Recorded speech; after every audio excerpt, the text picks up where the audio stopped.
Muito bom dia, galerinha do replay. Hoje a gente vai falar sobre dor lombar.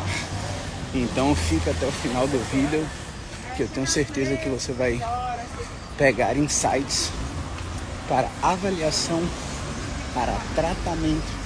E se você for paciente, você vai ter uma noção se o seu tratamento está no caminho certo ou não está seguindo uma linha de evidências científicas. Então, muito bom dia, seja bem-vindo, seja bem-vinda a mais uma gravação do nosso podcast Fiz um Insight, um projeto onde eu falo que você tem que ouvir na lata, doa quem doer, sempre baseado nas melhores evidências científicas disponíveis. Espero que você tenha trocado aí seu jornal da manhã pelo Caio Flix, que está rolando ao vivo agora, porque caso você não faça, o primeiro paciente do dia vai precisar desses insights e você não vai saber o que fazer. Então vamos lá. Pessoal, quando a gente fala de dor lombar, a gente tem que pensar que a dor lombar é como se fosse uma gripe. Isto é, muitas pessoas vão ter, muitas pessoas vão se recuperar, poucas delas vão precisar de tratamento medicamentoso, menos, uma porcentagem menor ainda, vão precisar de internação, exames de imagem e procedimentos um pouco mais sofisticados, vamos dizer assim, procedimentos um pouco mais caros. Quando eu comparo a dor lombar com a gripe, eu quero te dizer assim, quando você pega pessoas gripadas e divide em dois grupos, e um grupo toma vitamina C, coristina, Trimeb, ou Trimedal, enfim, esses remédios para gripe que tem, e o outro grupo não toma nada, isto é, toma uma cápsula de farinha, uma substância placebo, achando que é um remédio, os dois grupos melhoram igual em um prazo de 10 dias. E aí essa comparação, muito bom dia Lívia, muito bom dia Dan, muito bom dia Marco Aurélio, Sandro Black, Gabriela Franzoni, Leidiane, Josi Capucho, Michele Rodrigues, Cristina Souza. Muito bom dia, sejam muito bem-vindos. Então quando você pega esses dois grupos e expõe a medicação versus história natural, os dois grupos melhoram numa percentagem igual num prazo de 10 dias. Isto é, todos esses remédios que a indústria, que a Big Pharma vende para gripe, são remédios placebo, tá? E você acha que melhora porque está fazendo algum tratamento. Então, pegando essa analogia e trazendo para a dor lombar, quando a gente pega dois grupos de pacientes com dor lombar, submete um grupo à medicação anti-inflamatório, analgésico, antidepressivo, submete um grupo à acupuntura, submete o outro grupo à osteopatia, o outro grupo à quiropraxia, o outro grupo à fisioterapia convencional, e pega um grupo que não faz absolutamente nada, ou um grupo controle que está tomando uma cápsula inerte de farinha, os dois grupos vão melhorar de forma igual num prazo de 6 semanas. Quer dizer que todo mundo do grupo vai ser assim? Não. Sempre vai ter aquela porcentagem que no prazo de 6 a 8 semanas não vai ter melhora espontânea, que seria aquela melhora que acontece pela história natural da doença. Beleza? E o que isso faz a gente raciocinar? Faz a gente raciocinar que muitos casos recebem overdiagnosis, overmedicalization. Isso quer dizer que muitos casos tomam remédio de forma desnecessária e fazem exames de forma desnecessária. Isso gera um custo absurdo para a sua operadora de saúde, para o SUS, que está gastando uma grana gigantesca com tratamentos inertes, como aromaterapia, por exemplo, que entrou no hall de procedimentos alternativos do SUS. Ó que louco. Então vamos lá. Dito tudo isso, existem sinais que fazem a gente perceber que aquela pessoa com dor lombar precisa de intervenção, precisa de um tratamento. E quais são esses sinais? Primeiro, o tempo de dor lombar já passou de 6 a 8 semanas.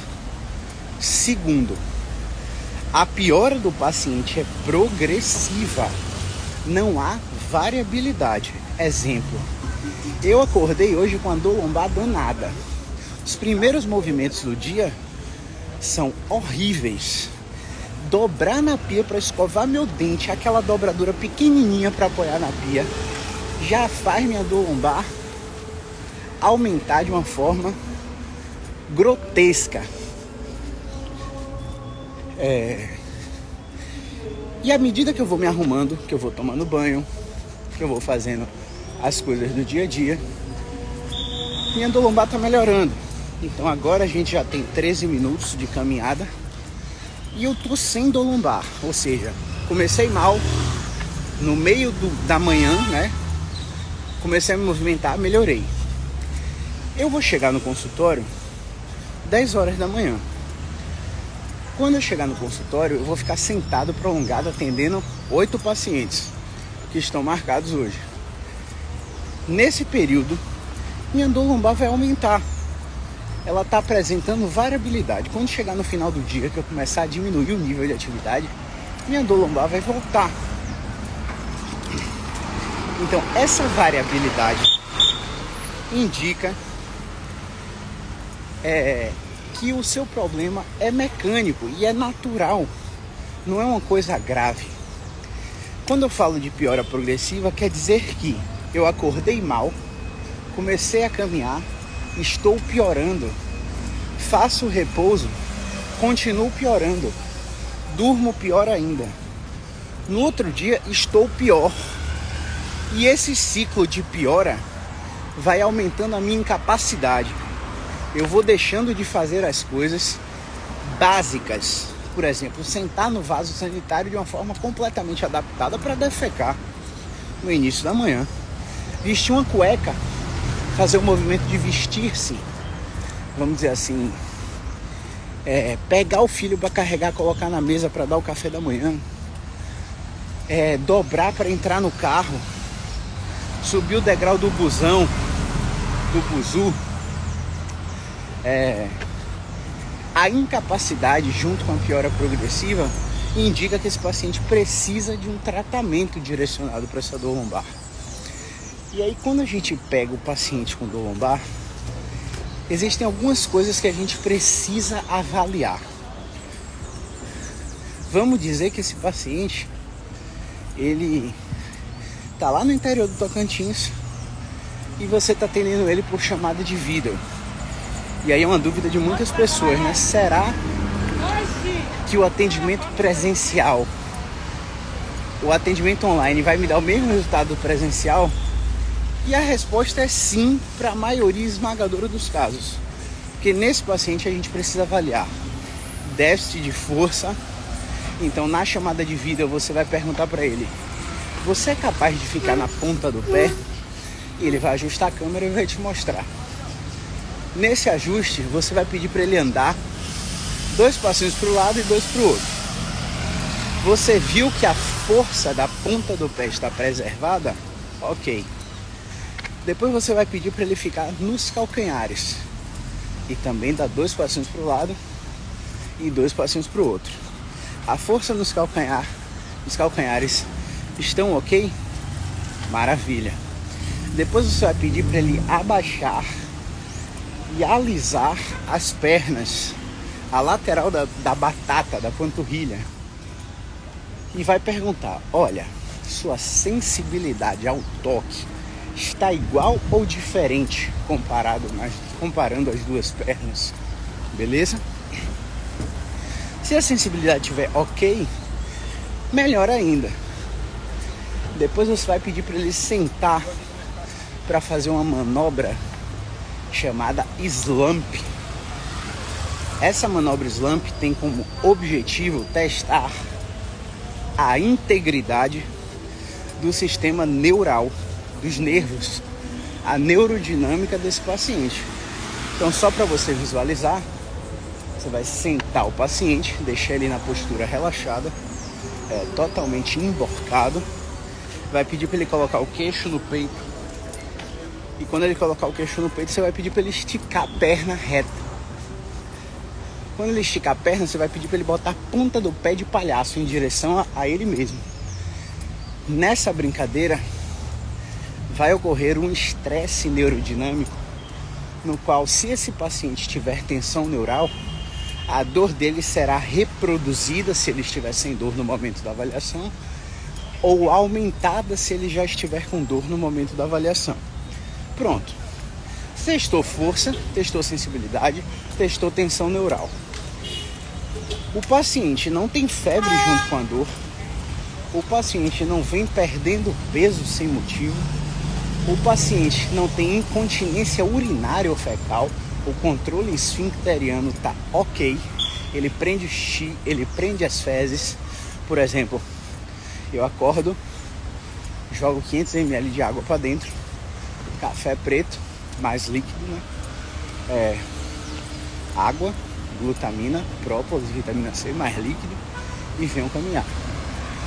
Nessa caminhada aqui, quando dá 48 minutos, dá vontade de fazer xixi.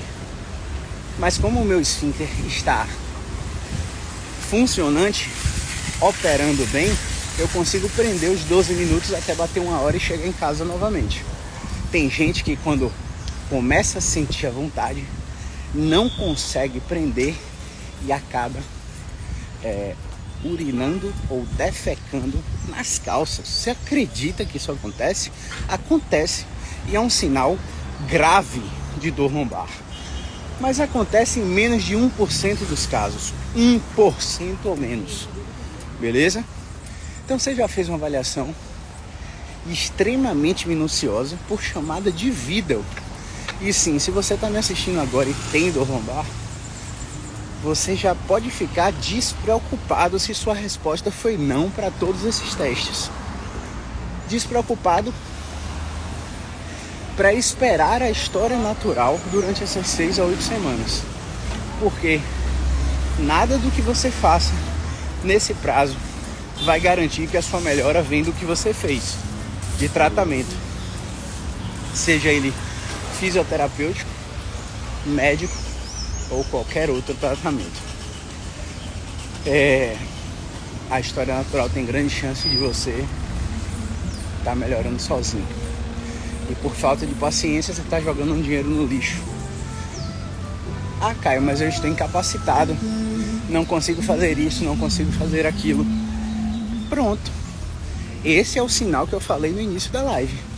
A piora progressiva associada à incapacidade para as atividades diárias ou de trabalho.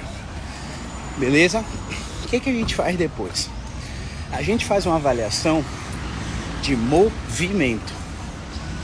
Vão ter alguns movimentos que a gente vai pedir para você fazer. Exemplo.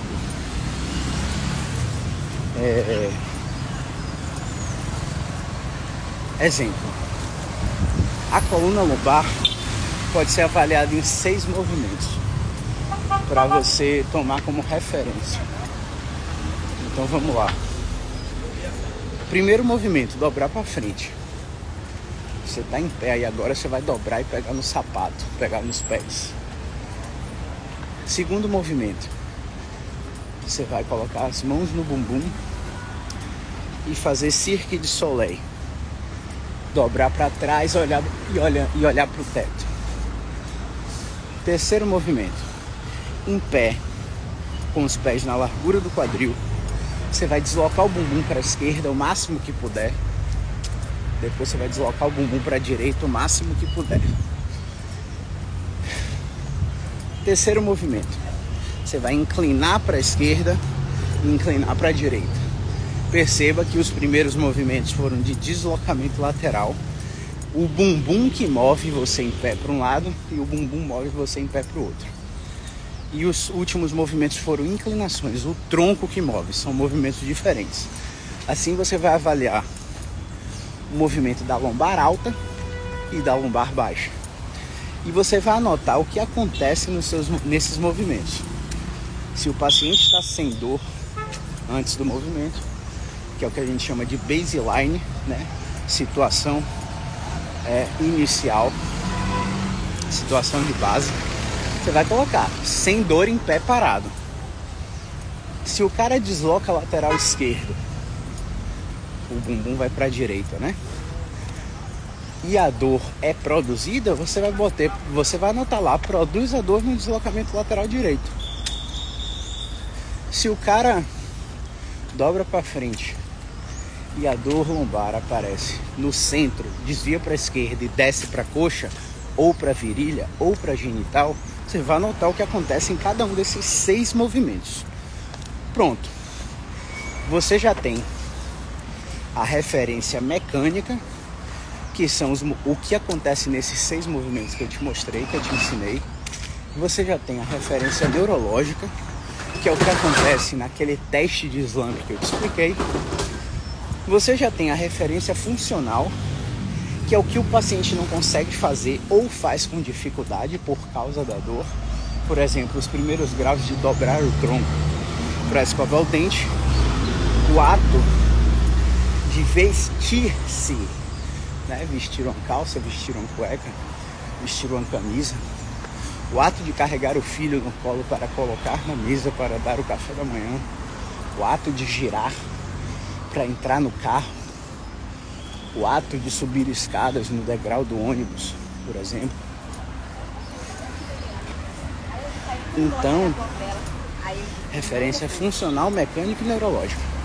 Agora você vai para a referência que o paciente quer, que é a referência sintomática. Você vai perguntar para o paciente simples assim: quanto é sua dor de 0 a 10 na média? Na média é 6. Quanto é sua dor de 0 a 10 atualmente? Agora.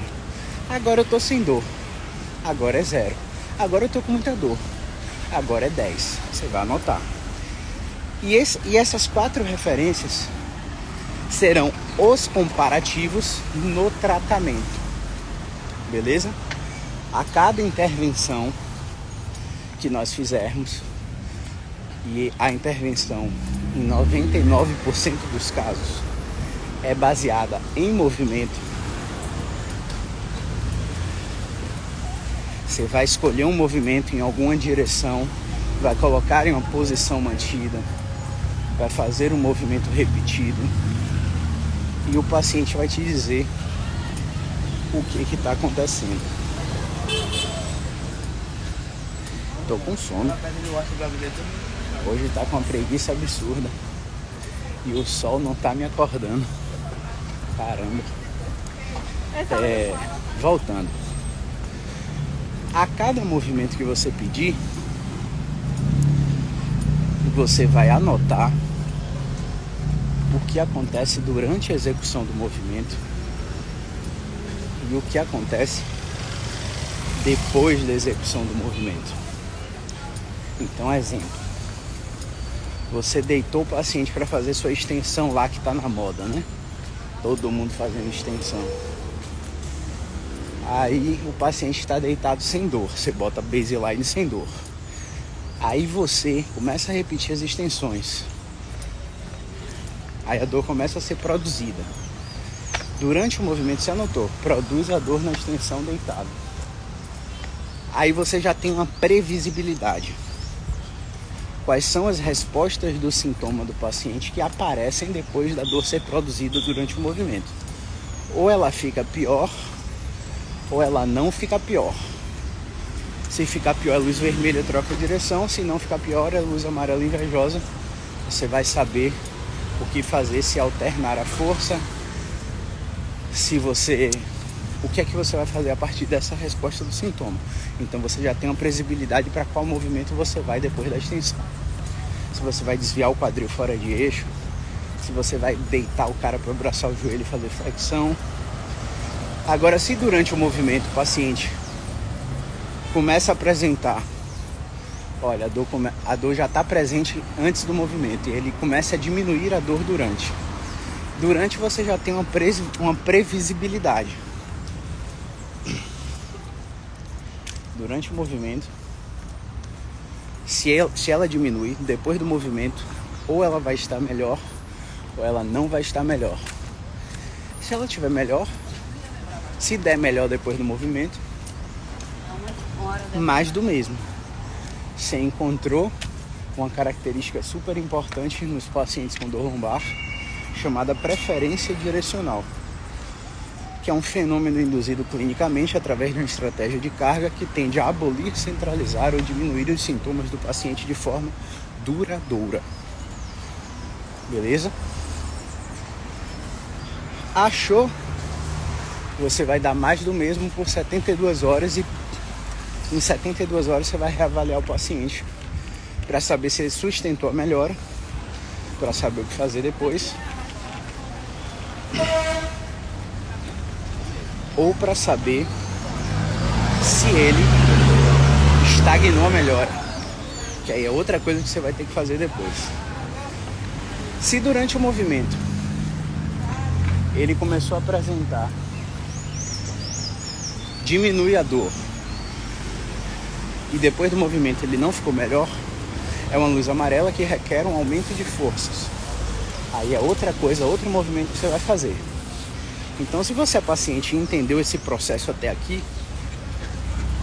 você já sabe que não tem como a gente tratar você contando sua história no direct, ou você mandando seu exame de imagem no direct. Beleza? Porque a gente tem que examinar você fisicamente para saber o que a gente tem que fazer.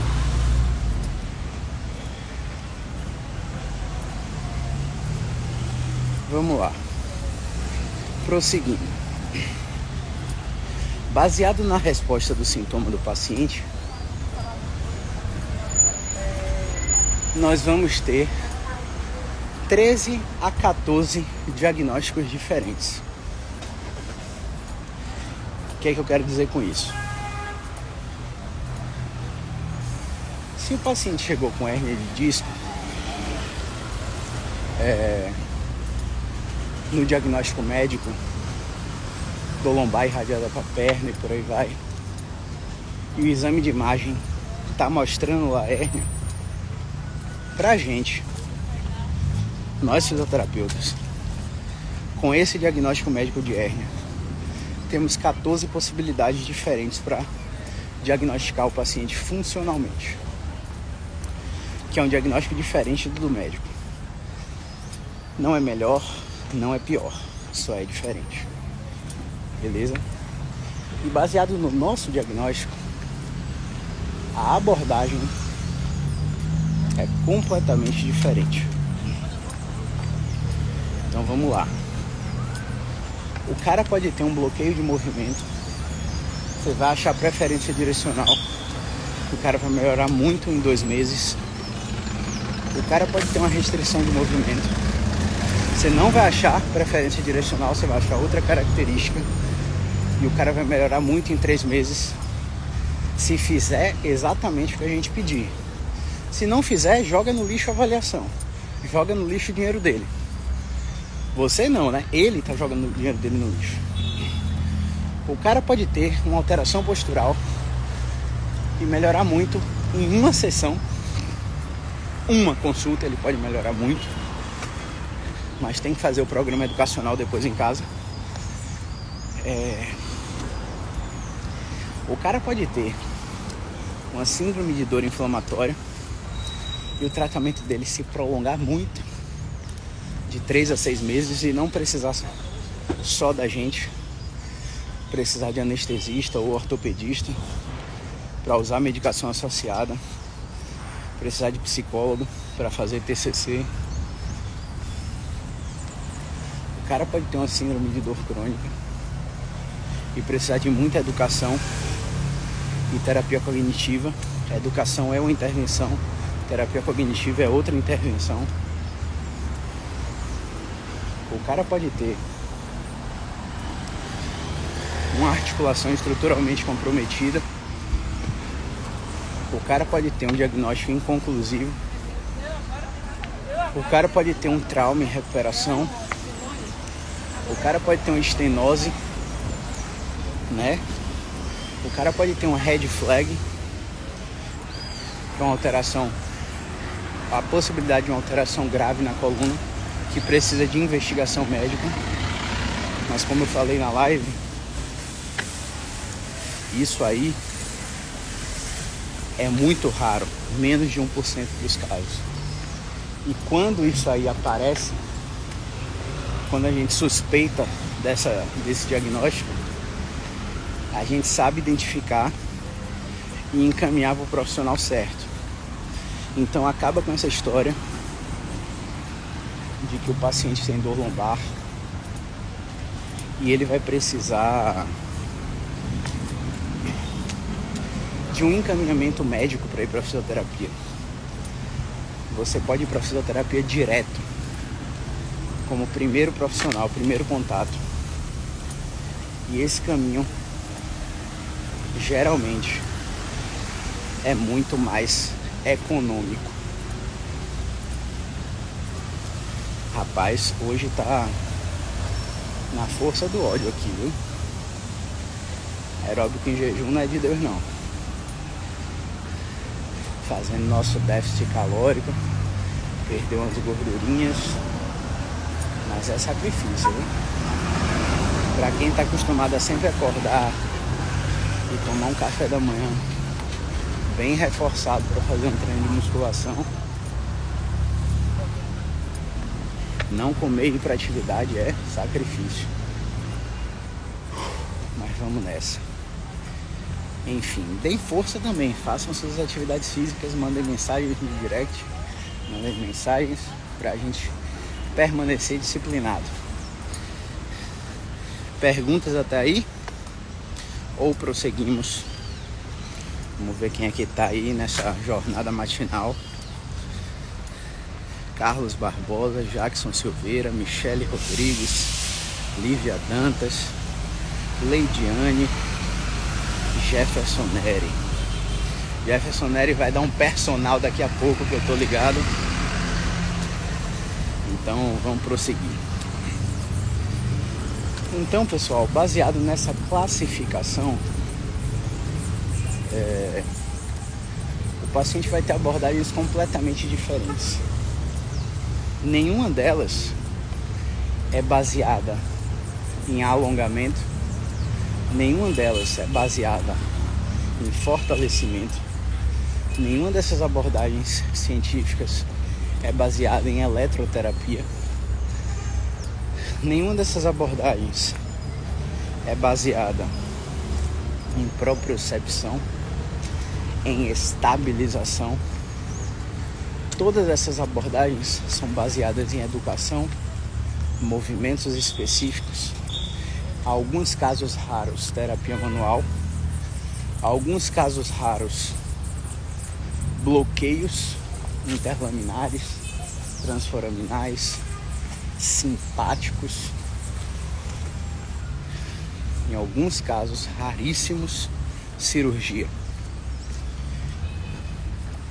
Então, qual o valor que há em você saber reunir as características da avaliação e do exame físico do paciente para poder identificar qual é o padrão clínico que ele está apresentando e dar essa classificação? Não, eu costumo brincar que isso não tem valor, né? O paciente, quando chega lá no consultório, não existe a possibilidade dele ficar sem direcionamento. E por mais que ele chegue com aquela expectativa de ficar sem dor, de controlar a dor com você, na real, lá no âmago, no íntimo, o que ele quer mesmo é ter o direcionamento, entender o problema dele. Porque na real ele tá cansado de fazer 77 sessões de fisioterapia pelo plano de saúde, de fazer 30 sessões domiciliares particulares sem ter melhora, ou ter aquela melhora ínfima, pela qual, se ele soubesse que a melhora seria assim, ele não teria pago o tratamento. O paciente de fisioterapia, ele é frustrado. Ele acha que é alongamento e bola suíça a fisioterapia, de choquinho a fisioterapia.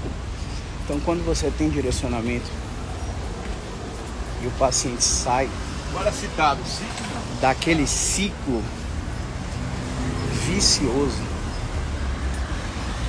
de sessões intermináveis, ele fica grato a você de uma forma absurda. Então, o valor dessa identificação, desse diagnóstico é imprescindível para você fazer com que o paciente veja a luz no final do túnel e tenha esperança de melhora novamente, depois de tantos tratamentos refratários, porque começaram numa ordem errada, começaram com medicação, tiveram alívio do sintoma, não aproveitaram o boom da medicação para fazer a fisioterapia. Aí o sistema nervoso começou a acomodar, a não responder à medicação, trocou a dose, trocou a substância, e ele não aproveitou aquele boom da melhora inicial do remédio para fazer a fisioterapia. Porque sim, nesses casos de síndrome de dor crônica, de síndrome de dor inflamatória, de articulação estruturalmente comprometida, nesses quadros mecânicos inconclusivos, o paciente não pode fazer só a fisioterapia. Ele precisa estar com o anestesista junto, com o ortopedista junto, para fazer medicação associada. Porque quando ele faz medicação associada, a tolerância aos exercícios aumenta. E aí você começa a estimular o sistema nervoso central a produzir mais opioide endógeno, produzir mais analgésico na corrente sanguínea, e ele vai tendo o controle da dor. Agora, uma coisa que muitos pacientes e profissionais se passam é a parte de recuperação da função, porque quando chega na sexta, na quarta a na sexta semana, o paciente está com a dor bem controlada e ele tende a abandonar o tratamento. Quando ele abandona o tratamento, ele tira a nossa chance de tratar a causa do problema, as causas, as principais influências, porque dor não tem causa, né? Dor crônica não tem uma causa específica no raciocínio linear, onde isso gerou aquilo.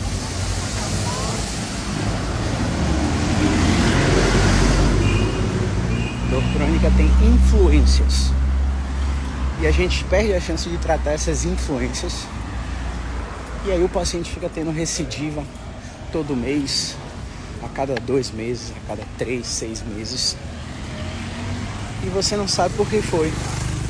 É porque vocês não chegaram na fase de recuperar a função, de controlar o movimento, de otimizar a função, de fazer a reatletização se necessário. Vocês ficaram só na parte do controle da dor. Ontem eu fiz um post porque, graças a Deus, nosso WhatsApp está congestionado. Muita gente entrando em contato para marcar consulta. E ontem a gente não conseguiu dar conta de tanta gente que entrou em contato. A Lê atendeu o dia todo e ainda ficaram faltando 20 pessoas serem atendidas, porque a gente atende por ordem. E aí o que aconteceu? Ela me disse que recebeu mensagem: só preciso marcar consulta urgente, estou com muita dor lombar, é uma emergência, alguém aí? E aí a gente não começa um atendimento sem finalizar o anterior, né? Nessa brincadeira a gente teve que fazer um post sobre crise de coluna, e esse post foi para ajudar vocês a entenderem que não, a crise de coluna não é uma emergência. A emergência é criada na sua cabeça no sentido de: eu estou com algo grave, preciso saber o que eu tenho, e ao precisar saber o que eu tenho, eu preciso buscar um tratamento o mais rápido possível. E isso vem de uma rotina de pensamentos que geralmente é catastrófica. Por exemplo, estou em crise e vou morrer. Meu Deus, não vou conseguir andar sozinho, vou depender de meu filho. Meu Deus, que dor é essa excruciante? E a gente sabe que 99% dos casos não é nada grave, principalmente se esses sinais que eu te expliquei na live não estão presentes. Ainda que eles estejam presentes, se a piora não for progressiva e você não perder a força da ponta do pé, se a ponta do pé não ficar caída, muito provavelmente você não tem nada grave. Você não tem um tumor, não tem uma tuberculose óssea, você não sofreu trauma, queda ou acidente para ter suspeita de fratura, você não é uma vovozinha osteoporótica de 70 anos que sentiu um estalo na coluna tirando um jarro de planta da varandinha do seu apartamento. Você não usa corticoide de forma prolongada para ter uma fragilidade óssea e ter algo grave necessariamente. Logo, essa catastrofização proveniente da intensidade da dor única e exclusivamente, ela vem da falta de educação. E quando eu falo educação, não é tipo, ele é mal educado. Não, é educação baseada na ciência moderna da dor, para que os pacientes entendam o seu problema. E esse entendimento deveria ser uma coisa ensinada em faculdade, ensinada em colégio, em escola. Por quê?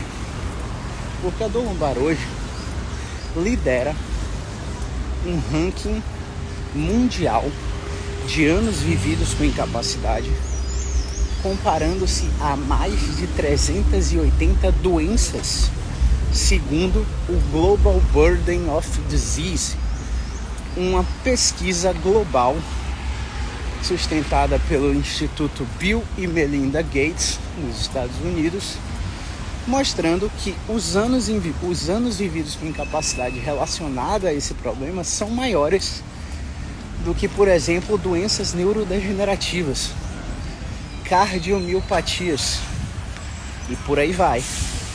Você sabe, assim, top 5 desse ranking tá transtorno de ansiedade. Loucura, né? Então, às vezes, a gente não dá devida importância para um problema que é simples e a gente terceiriza a recuperação do nosso problema a um profissional de saúde, quando na verdade é o que eu falei num post há uma semana atrás, né? Não adianta ir no médico e não tomar um remédio, não adianta ir no nutricionista e não fazer a dieta, ir no nutrólogo e não tomar os ativos, né? Não adianta você ir no fisioterapeuta e não fazer o movimento que ele te prescreveu para fazer em casa. Não adianta você fazer seu personal o personal falar que no dia que não tem aula você tem que fazer isso aqui, seu aeróbico em jejum, e você não fazer.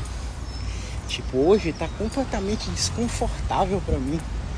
E eu ainda falto 14 minutos aqui com vocês. Boca seca, sensação de baixa energia. Mas eu tô aqui fazendo o que tem que ser feito. Você acha que já não vieram pensamentos automáticos aqui na cabeça? Velho, vou passar mal ao vivo, será? Que boca seca é essa? O que é que eu tô sentindo? Caramba. O pensamento relacionado à dor lombar também é assim. Ele vem de forma automática e você não tem controle sobre ele. Você só tem controle sobre o seu comportamento. Então isso tende a você não saber desfusionar o pensamento. Isto é, o pensamento é uma entidade. Ele vem sem você ter controle e você reage a ele. O comportamento você controla, o pensamento não.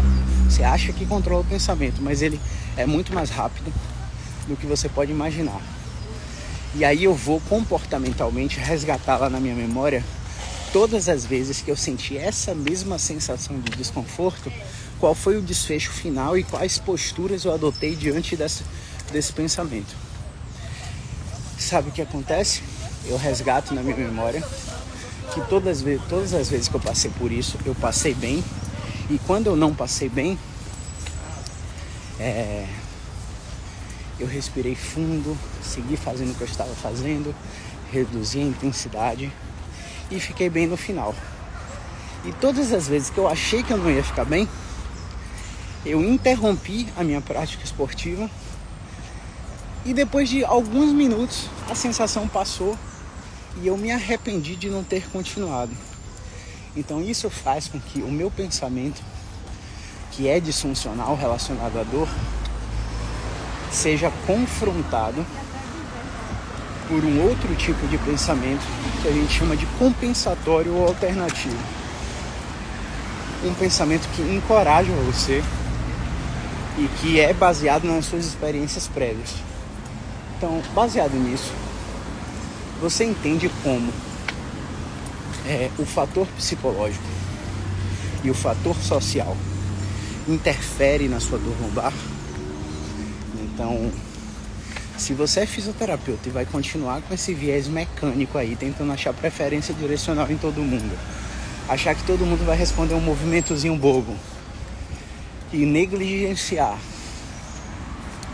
aspectos cognitivos, psicológicos e sociais, você vai ter um resultado assim, ó, limitado. Porque, por exemplo, vou contar um caso de um paciente que a gente está atendendo. O paciente trabalha na área jurídica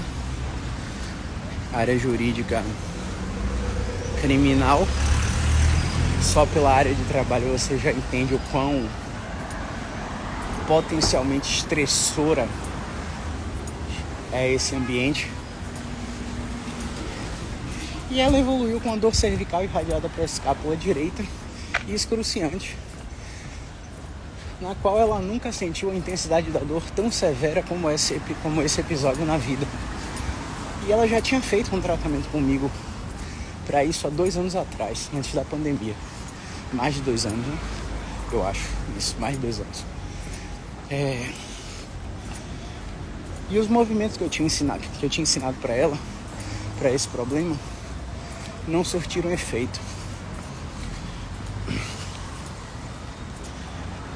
Quando ela percebeu que o movimento não estava surtindo efeito, ela começou a pensar: meu Deus, o que é que eu tenho? Será que eu tenho algo grave? Eu vou na emergência.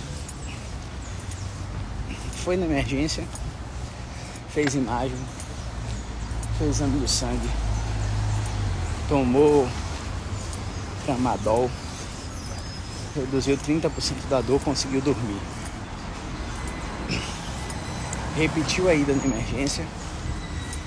E ao repetir a ida na emergência, o que aconteceu? O mesmo processo, só que dessa vez não repetiram o exame de imagem. Ela reduziu mais 30% da dor. 3 dias depois a dor voltou. E ela chegou lá no consultório. No consultório eu fiz esse processo de avaliação da coluna dela. E nesse processo de avaliação,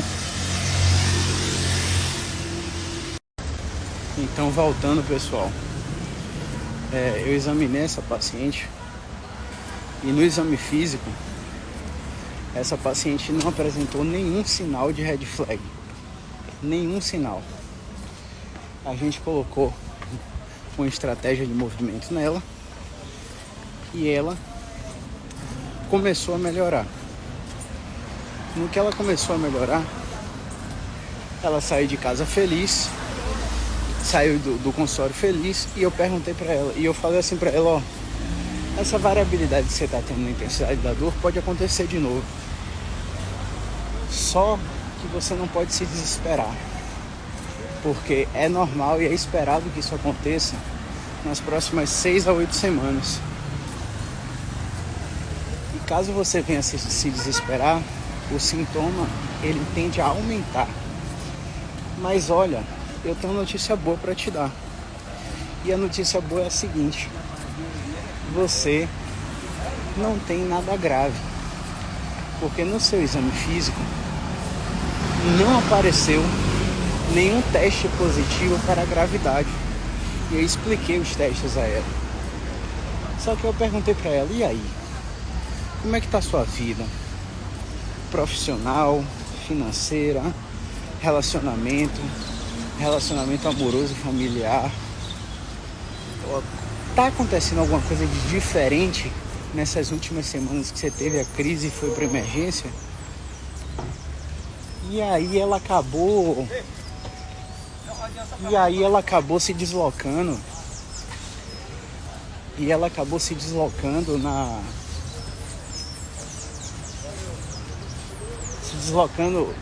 no ambiente de trabalho, no setor de trabalho. E esse setor de trabalho sobrecarregou ela. E ela começou a lacrimejar, começou a chorar. E nesse momento a gente fez o Making Sense of Pain. E esse Making Sense of Pain é simplesmente fazer a dor ter sentido na vida do paciente. E quando a dor teve sentido para ela, ela entendeu o processo de vida pela qual ela estava passando. E ela começou a melhorar de um jeito que no dia seguinte ela já não precisava mais usar medicação. Então, o aspecto cognitivo, o aspecto de conversa com o paciente é importante de uma forma surreal, mas tão importante que faz com que somente a conversa seja terapêutica para o paciente. Então, eu espero que você tenha entendido todo o processo pelo qual os pacientes com dor lombar passam, para que sua prática clínica seja um pouco melhor no seu primeiro paciente do dia hoje. Beleza? Tem caixinha nos stories. Se você tiver dúvida, é só mandar lá. Tamo junto.